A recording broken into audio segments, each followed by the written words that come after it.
5 बंदरों को बंद कर दिया गया और बीच में लकड़ी का लंबा सा जीना रख दिया गया और उस जीने पर एक टोकरी में बहुत सारे केले रख दिए गए। अब केले और बंदर का कॉम्बिनेशन तो सबको पता ही है, बंदर केला देखकर केला छोड़ेगा ही नहीं। तो हुआ ये कि जब पांचों को छोड़ दिया गया कमरे में और जीना लंबा था, ऊपर केले थे, तो उनमें से एक बंदर की निगाह पड़ी, ऊपर केले रखे हैं। जैसे ही वो जीने पर चढ़ने लगा, वैसे ही ऊपर से बड़ी जोर से ठंडा पानी का प्रेशर फेंका गया और वो बंदर नीचे गिर गया। और ये सजा खाली उस बंदर को नहीं मिली, बाकी के चारों पर भी बहुत तेज ठंडा पानी डाला गया। तो अब वो चारों बैठ गए आराम से। फिर थोड़ी देर बाद उन चारों में से फिर एक का मन करा, जिसके ऊपर पानी गिरा था वो तो बैठ गया सबसे पहले, जिसके ऊपर पानी गिरा था उनमें से एक का मन ललचा गया कि चलो मैं केले खा लेता हूँ। जैसे ही वो जीने पर चढ़ा, दोबारा से यही हुआ, पहले उसको पानी से नीचे गिरा दिया गया और उसके बाद बाकी के बैठे हुए बंदरों पर भी ठंडा पानी बड़ी जोर से डाला गया। अब ऐसा पांचों बंदर कर चुके थे। अब वो पांचों सहमे हुए बड़े कोने कोने में बैठ गए कमरे में। जी ललचा रहा था, भूख लग रही थी, लेकिन कोई जीने पर नहीं चढ़ा। सब डर के मारे बैठे हुए थे कि चढ़ेंगे तो पानी गिर जाएगा। अब हुआ क्या, जिस आदमी ने उनको बंद करा था उन्होंने उन 5 बंदरों में से एक बंदर को कमरे से बाहर निकाल लिया और बदले में नया बंदर अंदर डाल दिया।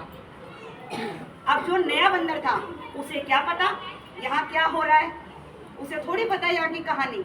वो अंदर गया और वो जीने पर चढ़ने लगा। अब वो जीने पर जैसे ही चढ़े, बाकी के 4 बंदर उसको चढ़ने से पहले ही पूरे तरीके से कूद गए, ये मतलब कि नहीं चढ़ेगा।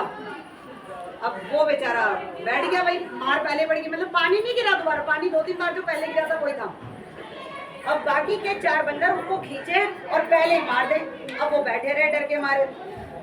फिर उसके बाद जो 4 बंदर पुराने थे उनमें से एक को निकाला गया और नया बंदर डाल दिया।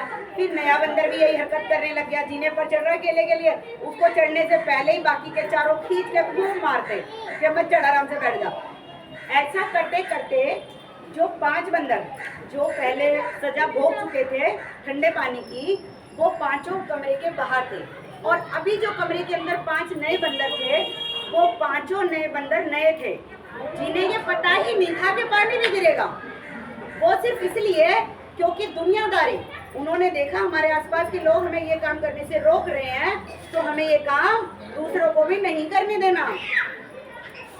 ये बहुत बड़ी बात कह रही हूँ, समझिए। आपके बच्चे जब आगे बढ़ते हैं तो बहुत ज्यादा आस पड़ोस रिश्तेदार सब रोकते हैं, अरे ये क्यों कर रहा है, अरे वो क्यों कर रहा है। या कोई आदमी घर में अपना कुछ काम करने की सोचता है तो 10 आदमी रोक देते हैं, बहुत सारी चीजों में रुकावट होती है।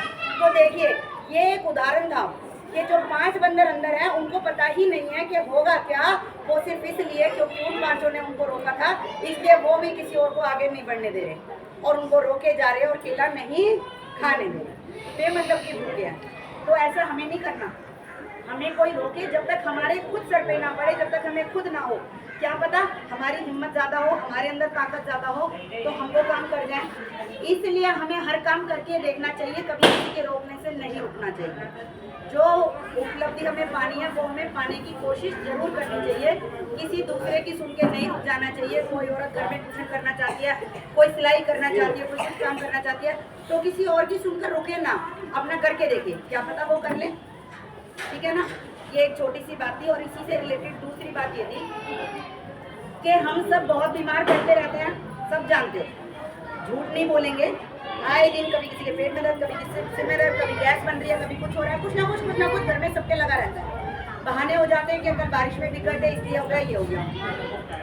लेकिन क्या आपको पता है, ये बहुत अचंभे वाली बात है, शायद ना जानकारी हो किसी को, कि 2 ऐसे जने हैं पृथ्वी पर जो कभी बीमार नहीं पड़ते। उनका बीपी शुगर कभी भी चेक किया गया है डॉक्टरों ने, साइंटिस्टों ने, कभी भी ऊपर नीचे नहीं पाया, हमेशा स्वस्थ मिले हैं। और वो 2 कौन है, बता सकते हो कोई? कभी बीमार नहीं पड़ते, कभी भी। एक तो जिसकी मैंने कहानी सुनाई, बंदर को आपने कभी हॉस्पिटल में एडमिट देखा होगा। गाय भैंस बकरे सब बीमार पड़ते हैं, लेकिन बंदर कभी बीमार नहीं पड़ता। और दूसरा पक्षी कभी बीमार नहीं पड़ते। पक्षियों पर बहुत सारे वैज्ञानिकों ने सर्च किया है, अगर आप गूगल पे सर्च करेंगे तो मेरी बात सबसे सिद्ध हो जाएगी कि वो कभी बीमार नहीं पड़ते। और ऐसा किस कारण से होता है, मेरा मोटिव वो कारण बताना है आप लोगों को। ताकि आम लोग उस पर थोड़ा सा फोकस कर सके कि हाँ वाकई में बात सच है। देखिए पक्षी सुबह उठते हैं, उठते के साथ में क्या करते हैं वो सबसे पहले दाना ढूंढना शुरू कर लेते हैं। सुबह पेट भर के खाना खा लेते हैं, पेट भर के बहुत ऊंचे लेवल तक, और उसके बाद वो पूरा दिन बहुत हल्का और अंधेरा होने के बाद एक दाना भी मुंह में नहीं डालते। यही कारण है उनके बीमार ना होने का।